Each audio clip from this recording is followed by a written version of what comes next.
Mas eu gostaria de falar sobre algumas áreas nesses dias, onde o diabo tem trabalhado na vida de muitas pessoas. Onde o diabo, e não estou dizendo que é o diabo que causa isso, ele só aproveita de uma brecha para poder trabalhar. Hoje nós vamos falar um pouquinho de como lidar com a solidão. Porque eu estava fazendo uma pesquisa na internet, estava estudando algumas coisas, e eu gosto, irmãos, de estudar algumas coisas, né? Gráficos, essas coisas sobre a população. Irmãos, eu gosto de ver algumas coisas assim. E aí eu estava estudando e comecei a ver algumas coisas que começaram a se tornar um alerta para nós.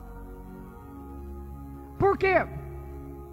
Porque é algo que acontece muitas vezes até dentro da igreja, com as pessoas da igreja, com as pessoas de fora, e tem acontecido em todo lugar, que é a solidão. É claro que quando a gente fala em solidão, a solidão pode ser causada por vários motivos. Pode ser porque você perdeu alguém que você amava e isso gera solidão. Um companheiro, uma companheira, uma pessoa que quebrou a aliança. Irmãos, poderia fazer uma lista. Por uma rejeição. Enfim, não vou me prolongar nessa lista. Mas a solidão, nós começamos a ver sobre a solidão não é só sentir a falta da pessoa do lado, de uma pessoa do lado. Por quê? Porque a solidão é a forma que você se sente. Porque às vezes você pode estar rodeado de pessoas, mas mesmo assim se sentir sozinho. Pode ter pessoas próximas de você, mas você se sente em solidão. Irmãos, e eu comecei a ver algumas notícias sobre solidão, que começaram a me alarmar. Como as pessoas hoje se sentem sozinhas. É claro que quando eu falo de ficar sozinho, a Bíblia ensina que tem momentos que você tem que ficar sozinho. Amém, irmãos? Tem momentos, pastor, eu tenho que ficar sozinho? Tem. Mas não é o dia inteiro sozinho. Não é se sentir sozinho. E se você se sente sozinho, alguma coisa está errada. Quero deixar bem claro para você. Uma coisa é você ficar sozinho. Eu vou para o meu quarto, dobrar meu joelho, orar, falar com Deus. A Bíblia fala, entra lá no teu quarto, fecha a tua porta, dobra os teus joelhos, fala com o Senhor no secreto. Isso é eu estar sozinho. Mas a Bíblia nunca disse para você andar sozinho. Até quando Deus vê Adão sozinho, ele fala, olha, não é bom que o homem esteja só. E não estou falando só de companheiro, de relacionamento, mas nunca foi bom que o homem andasse só.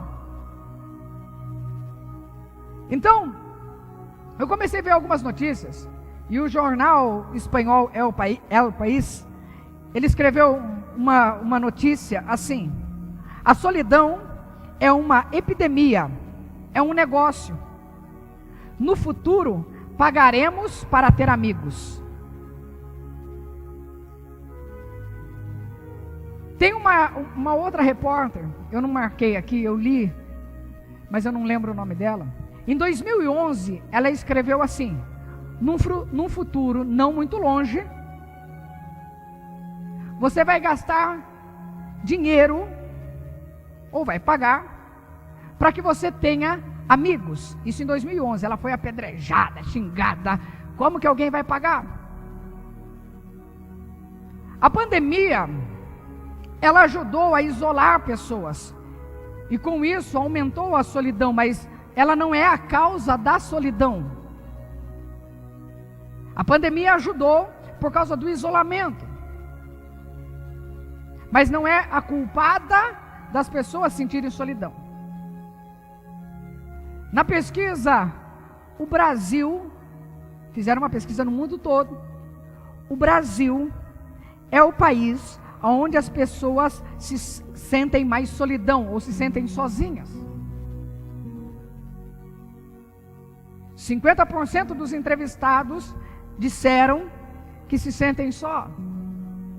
Depois vai ter Dinamarca, Reino Unido, não vou lembrar agora, mas você pode pesquisar lá na internet, dar um Google lá, você vai poder ver isso. O Brasil é o país que mais as pessoas se sentem só. No Reino Unido e na Dinamarca, o governo criou um ministério, como nós temos aqui o Ministério da Saúde. Lá tem os Ministérios da Saúde, mas tem o Ministério da Solidão. Vocês acreditam nisso? Eles têm um ministério para cuidar da solidão das pessoas. Eles, para cuidar desse momento de solidão, então eles fazem campanhas, né, sobre solidão. E existem hoje mais de 1.600 pessoas no mundo que trabalham, que são pagos para serem amigos. Sabia disso? No mundo tem pessoas, no Brasil ainda não chegou isso, espero que não chegue, né? Mas principalmente na Europa, tem pessoas que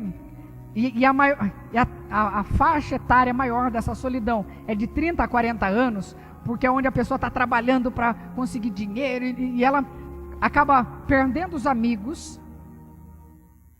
E essas pessoas, elas pagam para que alguém vá tomar um café junto com elas, vai comer um lanche, porque elas não têm amigos. Eu não estou falando acompanhante de prostituição, ok? Não é, porque você fala, pastor, é acompanhante de prostituição. Não, esse é um outro ramo. Estou falando de amigo. Ele senta para tomar, e quem trabalha com isso fala assim, você não precisa dar conselho, nada, é só para ouvir, porque a pessoa, ela recebeu um aumento, ela cresceu dentro da empresa, ela tem um cargo novo, ela não tem com quem comemorar, ela paga média de R$200 a hora para a pessoa sentar, comer com ela e comemorar e festejar algo, porque ela não tem amigos para compartilhar uma vitória, não tem amigos para compartilhar algo. E para terminar, sobre dados, né? Se eu não me engano é na França, que eu também não marquei aqui, mas 75% das pessoas da França não sabem o nome dos vizinhos. Eu falei, graças a Deus eu sei, a minha vizinha ainda vem na igreja ainda, né?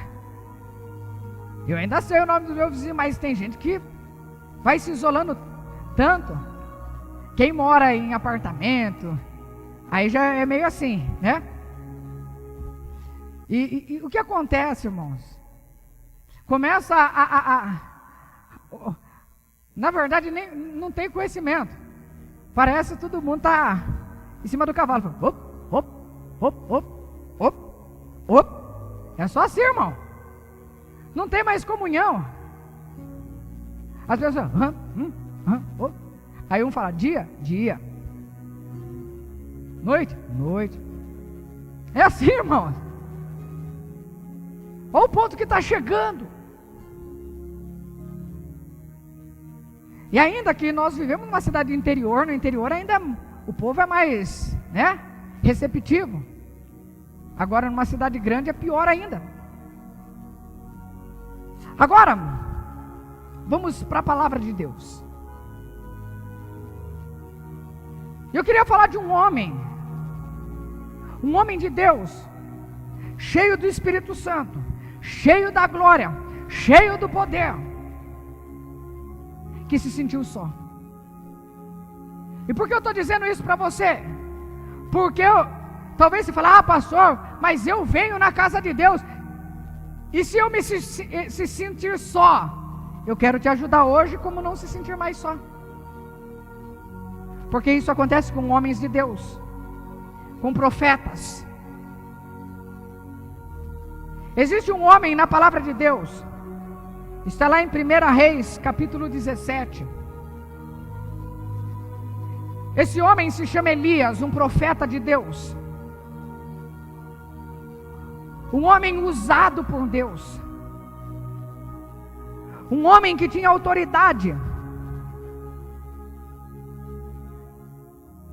Um homem que era cheio do Espírito Santo, mas se sentiu só. Sentiu solidão. No momento que ele estava no auge dele.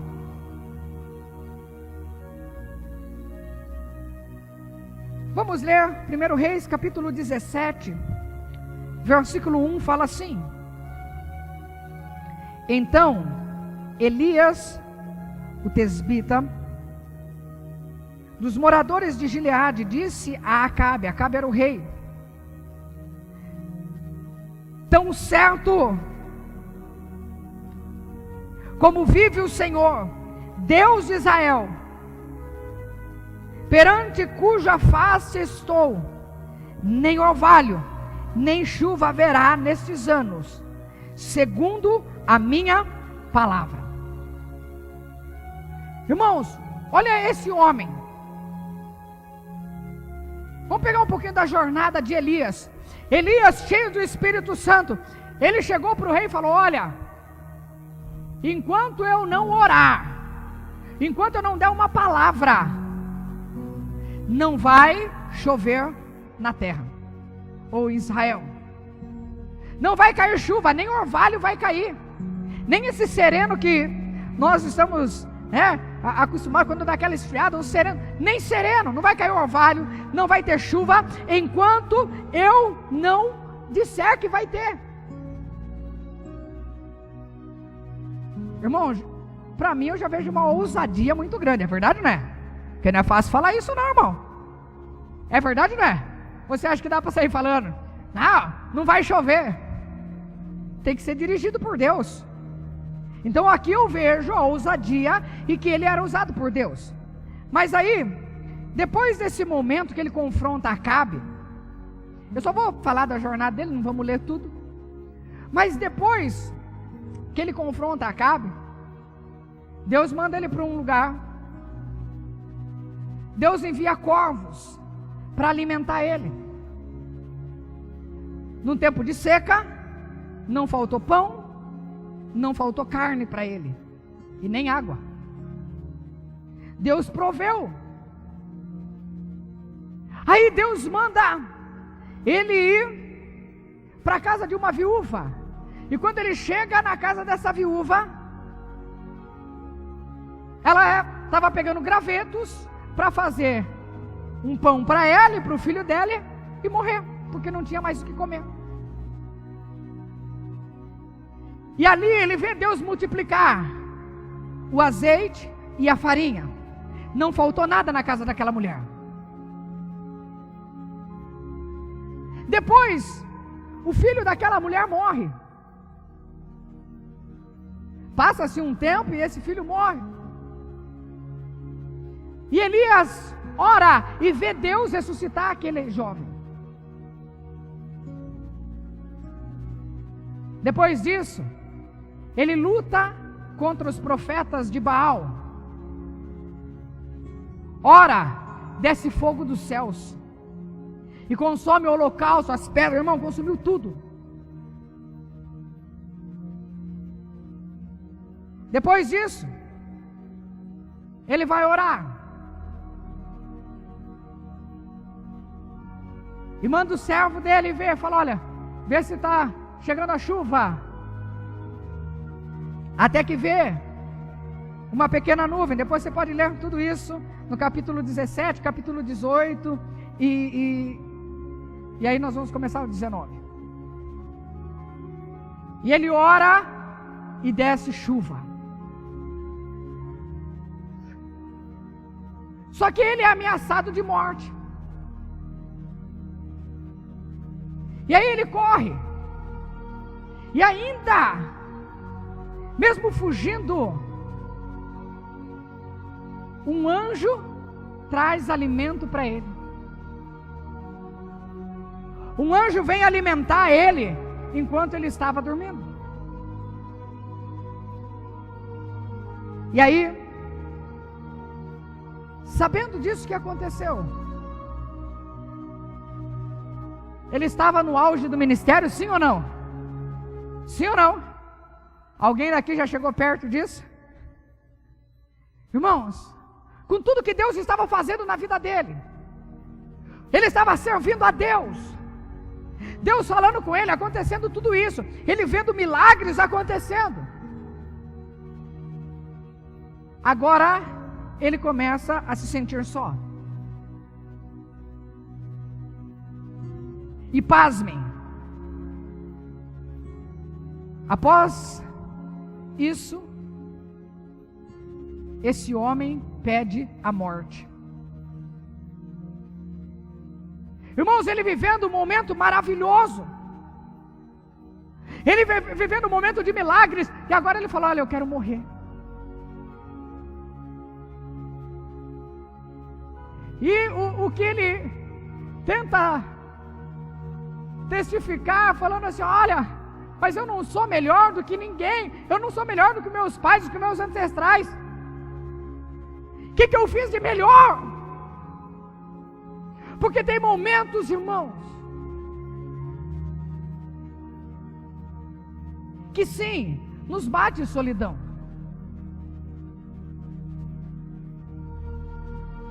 Mesmo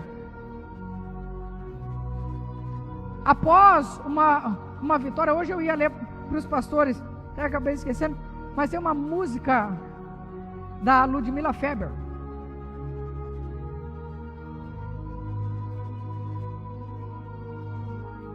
Depois eu vou ler a letra para você. Se eu lembrar, eu vou ler a letra. Se você já conhece, você vai entender, mas depois eu quero ler a letra dela para você. Mas ela fala um pouquinho sobre isso. Porque às vezes a dor, o cansaço, os problemas, as dificuldades, mesmo tendo vitória, nós somos seres humanos.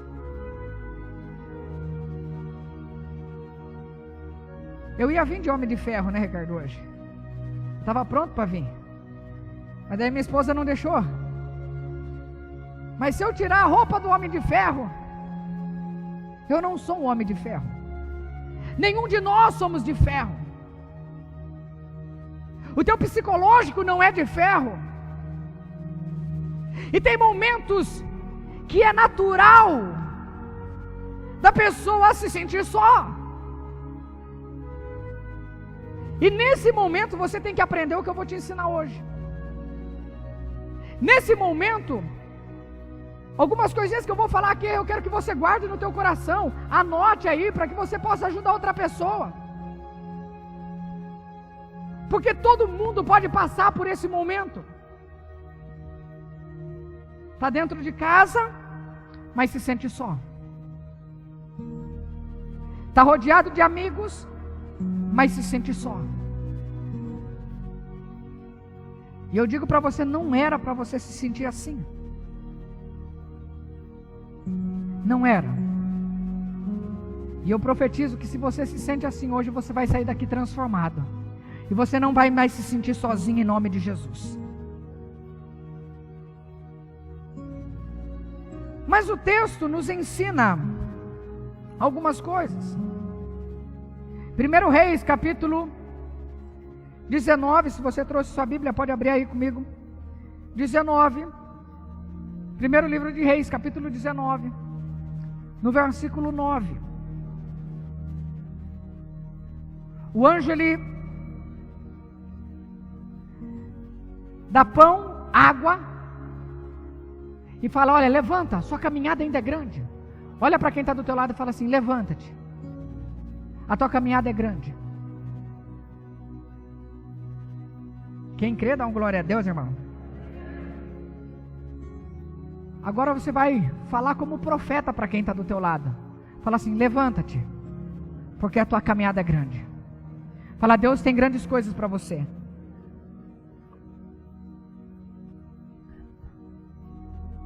Aí você fala: pastor, mas eu já fiz muito, acabou para mim. Não acabou não, irmão, está só começando.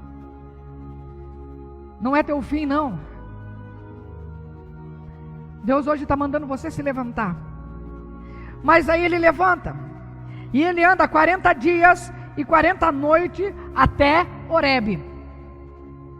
Horebe é o monte de Deus. E ele vai até Horebe. E o texto, versículo 9, fala assim: ali entrou numa caverna onde passou a noite. E eis que veio a palavra do Senhor e lhe disse: que fazes aqui, Elias? E ele respondeu: tenho sido zeloso pelo Senhor, Deus dos exércitos, porque os filhos de Israel deixaram a tua aliança, derrubaram os teus altares e mataram os teus profetas à espada, e eu fiquei só, e procuraram me tirar a vida. Então disse Deus: sai. Olha para o teu irmão e fala assim: Deus está dizendo para você: sai.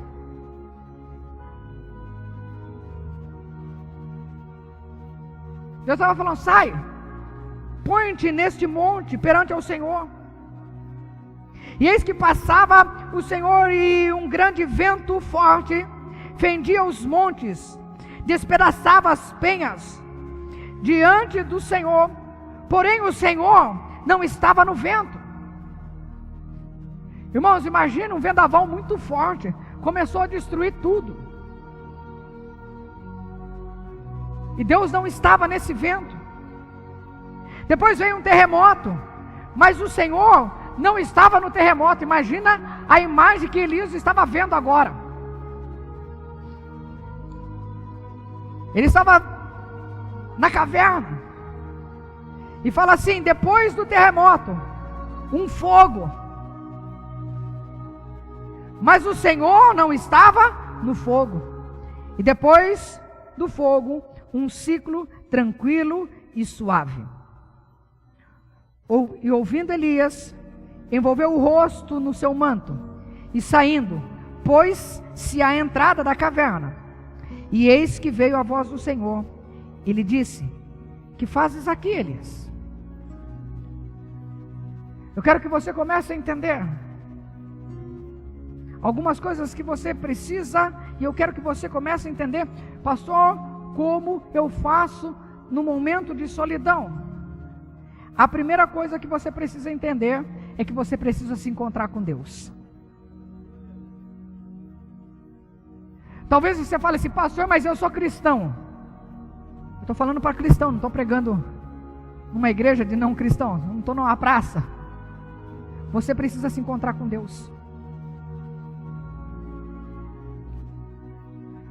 Você precisa voltar para o teu lugar, onde você dobrava os teus joelhos e falava com Deus. Ter o teu devocional com Deus. Ter o teu tempo de chorar com Deus. Sim, irmãos. Porque é impressionante, mas tem cristão que nem chora mais na presença de Deus. Deus está esperando que você volte para o lugar. Você precisa ter um encontro com Deus. E talvez o seu encontro não seja no barulho, seja lá no teu quarto, quando você fecha a porta. Sabe quando você fecha? E se você nunca fez isso, faça, irmãos. Se você nunca fez isso, fala assim: pastor, como que eu faço? Irmão, você fecha a sua porta. Tem dia, irmão, que eu oro no banheiro, irmão. É mais fácil. As mães é assim também, né? Mãe, ainda mais com a mãe quando tem criança pequena. Aí tem que entrar no banheiro, trancar a porta. Daqui a pouco tem alguém: mãe, Porque mãe de criança pequena não é fácil não.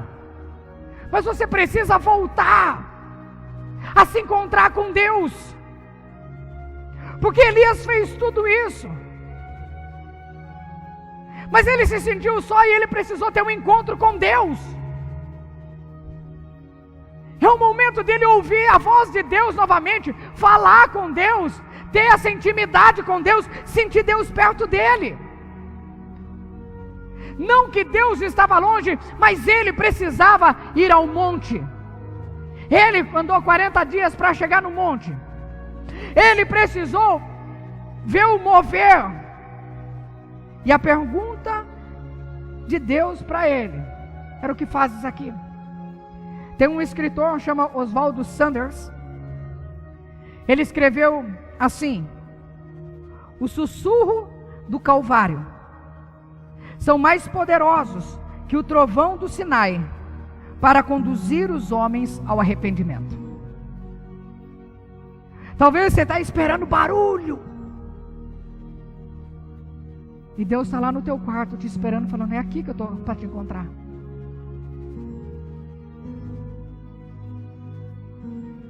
Nós cantamos uma canção de vez em quando aqui.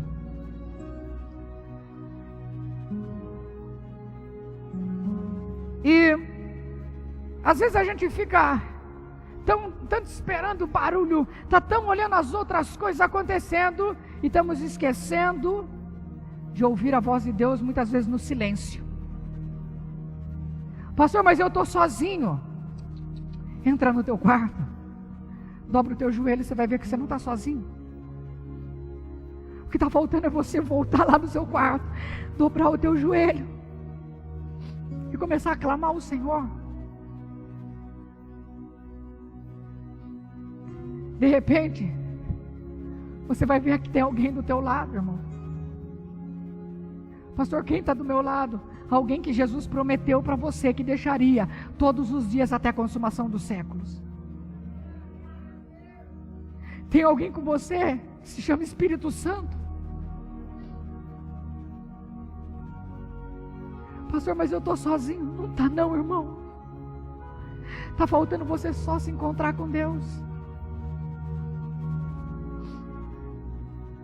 Está faltando você só se voltar a Ele. Deixa eu ver se nós conseguimos cantar a canção aqui.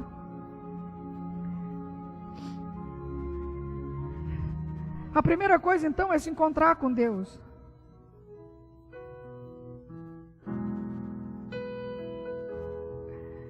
E a canção dizia assim: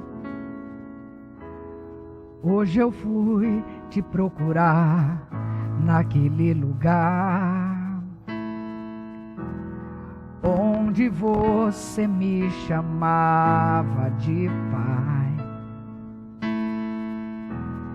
Esperei com tudo que você pediu, mas você não foi.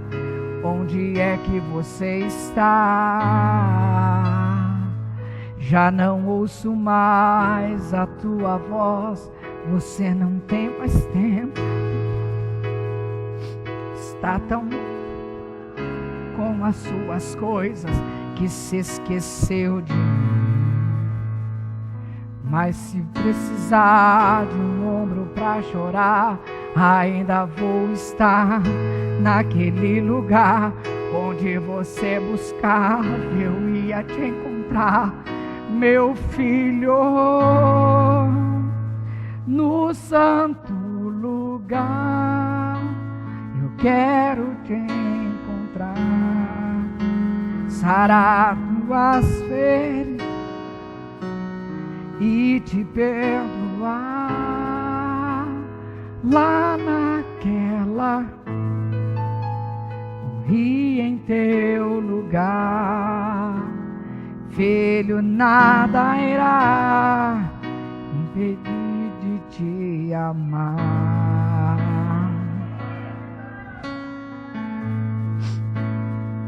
Já não ouço mais a tua voz. Você não tem mais. Está tão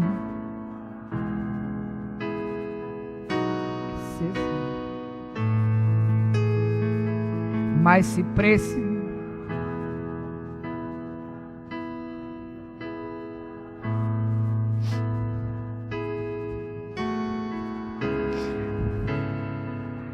Meu filho, no santo, eu quero te encontrar, sarar tuas e te perdoar. Lá naquela cruz, morri em teu lugar. Filho, nada irá me impedir de te amar. Aleluia, aleluia, aleluia, aleluia. Oh.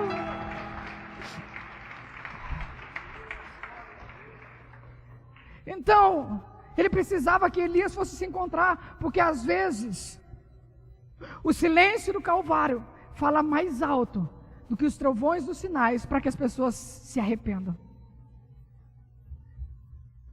A outra coisa é encontre a sua missão. Talvez você fale, pastor, mas por que encontrar a minha missão? Deus não te chamou em vão. Talvez com tudo que estava acontecendo, com tudo que estava ao redor deles, tudo que aconteceu, a ameaça de morte, as pessoas querendo matar ele, talvez ele perdeu o foco do porquê ele foi chamado. Talvez ele se esqueceu do chamado que Deus tinha para a vida dele por causa dos problemas, e isso acontece hoje com muitas pessoas.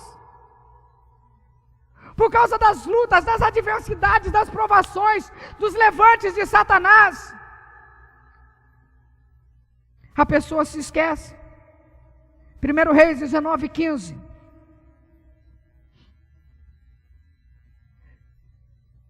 Deus fala com ele agora. Antes eu quero voltar um pouquinho.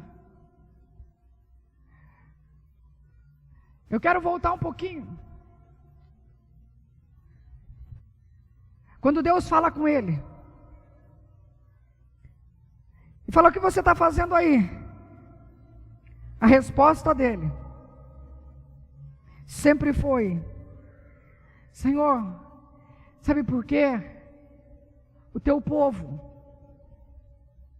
as pessoas deixaram a tua aliança.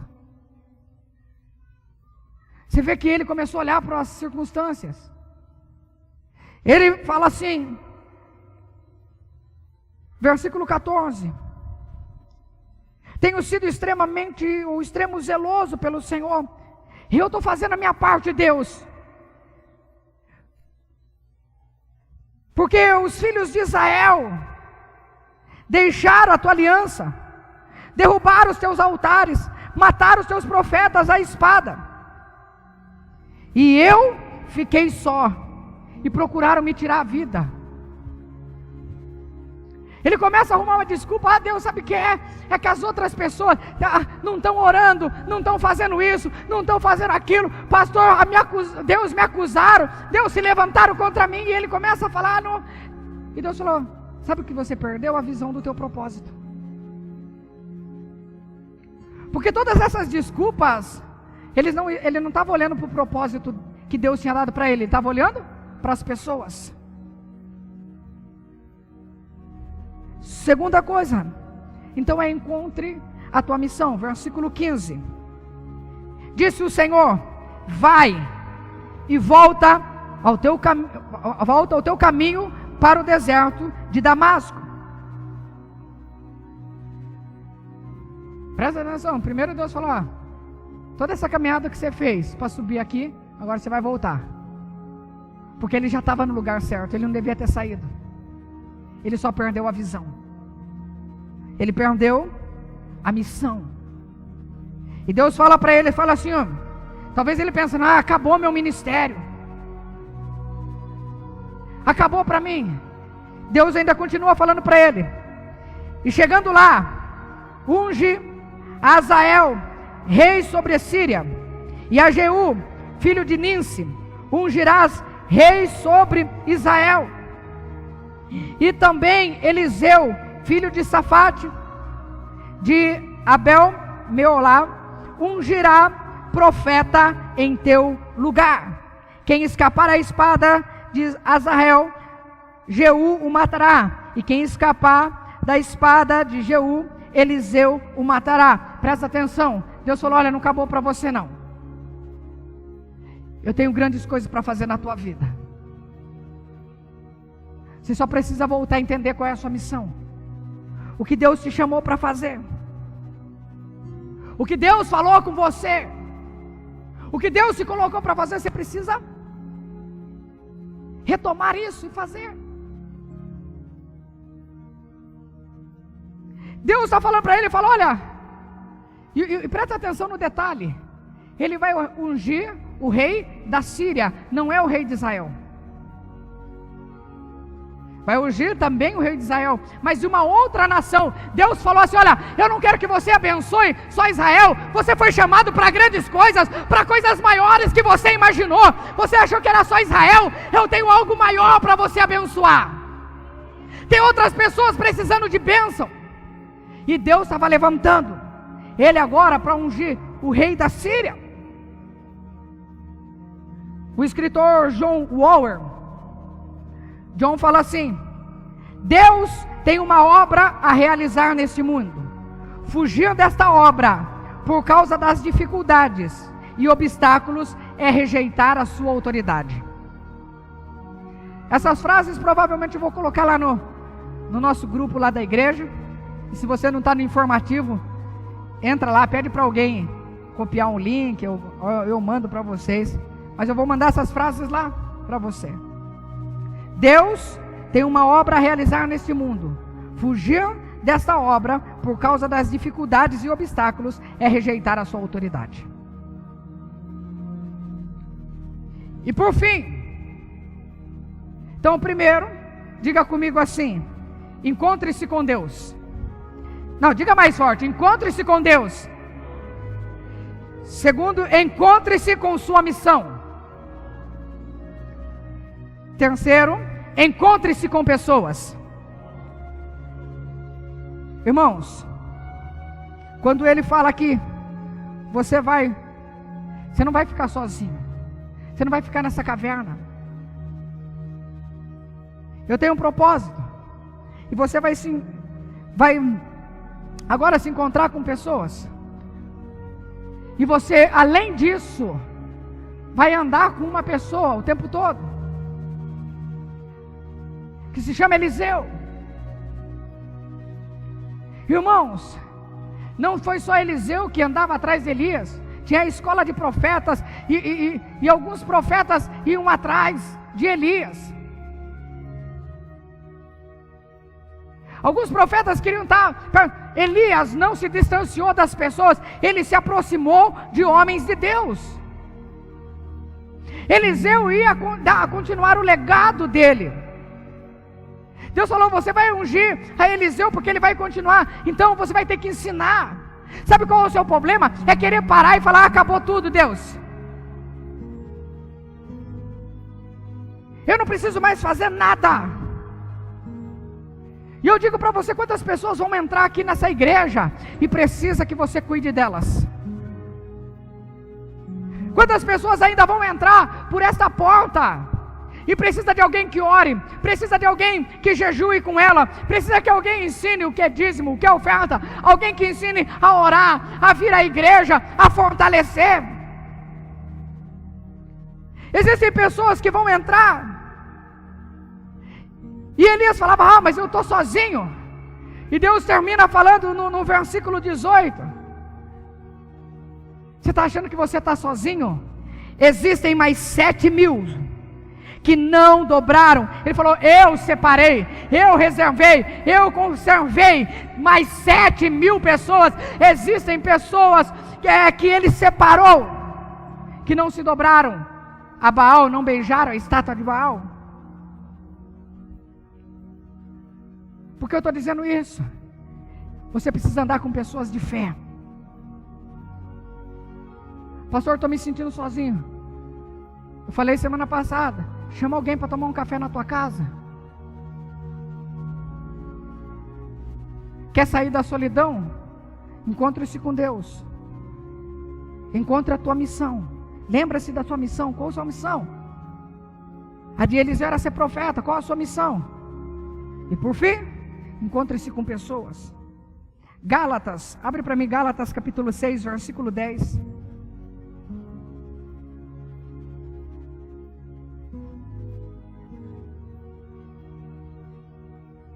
Gálatas 6, 10. Fala assim: então, enquanto temos tempo, façamos bem a todos. Fala para quem está do seu lado, você tem que fazer o bem.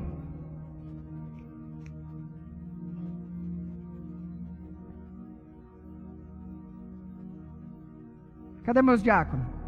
O que eu conversei com vocês? Romildo. Façamos o bem a todos. Então olha para quem está do teu lado e fala assim: você tem que fazer o bem. Mas principalmente aos domésticos da fé. Então quem está do teu lado fala assim: você vai ter que levar-o para jantar. Fala, irmão, se você não levou, está errado. Se você não levou, está errado. Porque se você tem que fazer o bem para quem está do teu lado, tem que fazer a todos, mas principalmente para quem está do teu lado. E eu vou terminar com uma frase do Amir Klink. Fala assim: quem tem um amigo, mesmo que esteja só, não importa onde se encontre, jamais sofrerá solidão. Poderá morrer de saudades, mas não estará só. Quem é seu amigo? Você nunca vai estar só. Eu quero que você fique de pé.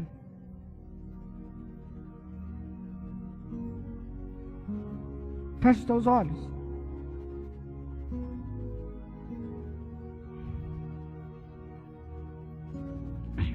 Feche os teus olhos.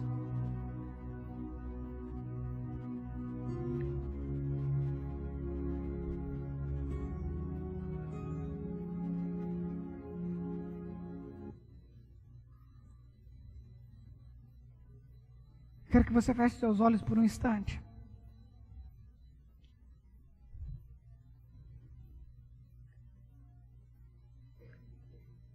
Talvez você fale: pastor, hoje eu estou se sentindo sozinho. Mas você veio até o monte de Deus e Ele vai te encontrar. Ele vai falar com você. Ele vai lembrar você qual é a sua missão. Pastor, eu parei com a minha missão. Deus está falando: olha, é hora de você voltar. Você não está sozinho. O teu amigo Espírito Santo está com você. Você não está sozinho. Você nunca vai estar sozinho. E eu quero que você comece a falar com Deus agora. Talvez você fale: pastor, eu entrei pensando assim: eu estou sozinho e eu vou sair daqui hoje dizendo: eu não estou mais sozinho. Você tem alguém que está com você. Você tem alguém que está do teu lado. E eu quero que você comece a adorar ao Senhor agora.